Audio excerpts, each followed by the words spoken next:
জয় রাধা গোবিন্দের শুভ দুপুর বন্ধুরা। যে কড়াইতে সর্ষের তেল দিয়ে দিয়েছি আর এই কালো জিরে দিয়ে দিয়েছি, সর্ষের তেল আর কালো জিরে দিয়ে দিয়েছি।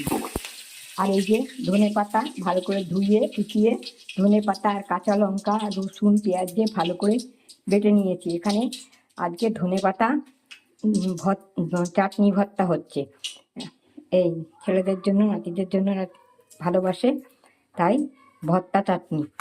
এবারে এই বাটাটা দিয়ে দেবো।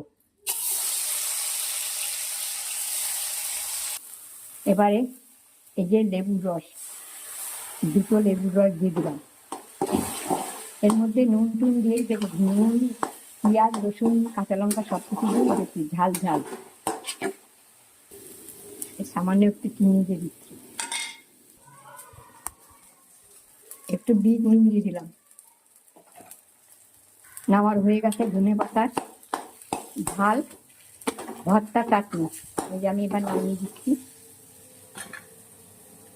হয়ে গেছে আমার ধনে পাতার ঝাল ভর্তা চাটনি, ঝাল ভর্তা চাটনি।